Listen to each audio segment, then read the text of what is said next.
একদম কম মশলা দিয়ে পটল আলু আর পনির রেসিপি তোমাদের সাথে শেয়ার করব। দেখো প্রথমেই আমি পটল আর আলুটা কেটে নিলাম ছোট ছোট পিস করে। তোমরা চাইলে তোমাদের মনের মতন করে কেটে নিতে পারো, যেভাবে তোমাদের ভালো লাগবে। আর আমি দেখো এই পনিরটা আজকে রান্না করব। প্রথমেই আমি কড়াইতে অল্প তেল দিয়ে দিলাম, পনিরটা অল্প হালকা করে ভেজে নেব। তো পনিরটার মধ্যে অল্প আমি নুন দিয়ে দিব আর অল্প হলুদের গুঁড়ো দিয়ে দেব, দিয়ে আমি হালকা করে ভেজে নেব।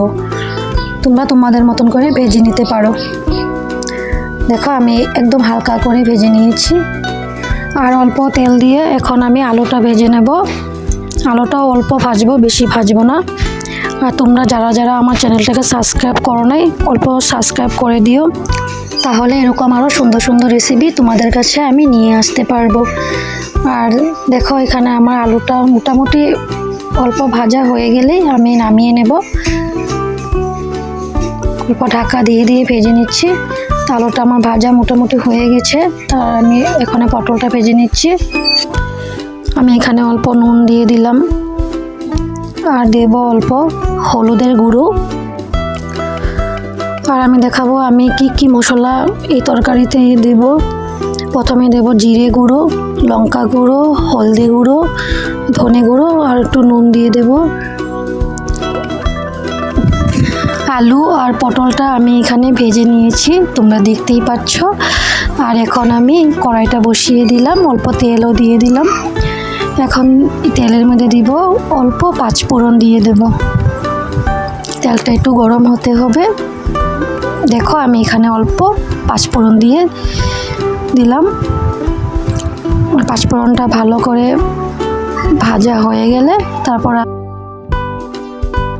মশলার মধ্যে অল্প জল দিয়ে দিলাম, যেহেতু সবগুলো মশলা গুঁড়ো, তার জন্য একটু জল দিয়ে লাড়িয়ে নিলাম। তারপর আমি মশলাটা তেলে দিয়ে দেব।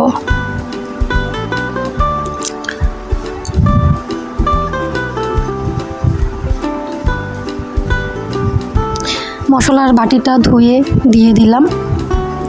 আর এখন অল্প লাড়া দিয়ে নেব। মশলাটা ভালো করে ভাজতে হবে,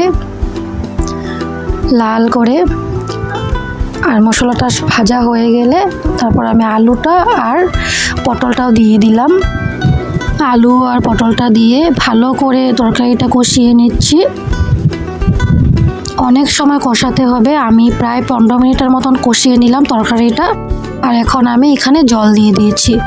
তোমরা চাইলে গরম জলে দিতে পারো, আমি এখানে গরম জল দিই নাই, ঠান্ডা জলেই দিয়ে দিচ্ছি।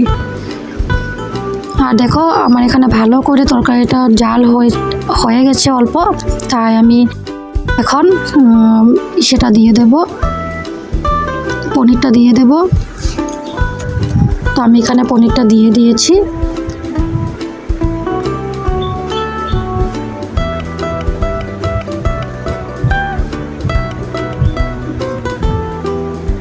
পনিরটা দিয়ে আমার অল্প টাইম জাল করে নিয়েছি তরকারিটা। এখন আমি এখান থেকে কয়েক টুকরো আলু উঠিয়ে নিলাম। আলুটা আমি ভেঙে নেব, ভেঙে তারপর তরকারিতে দিয়ে দেব। এরকম করে আলু ভেঙে তরকারিতে দিলে তরকারিটা অল্প ঘন হবে। তোমরা চাইলে দিতেও পারো, নাও দিতে পারো।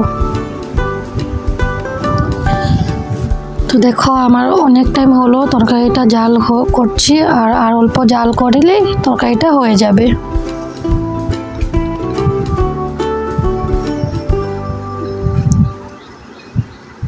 এখন আমি এখানে 1 চামচের মতন ঘি দিয়ে দিলাম।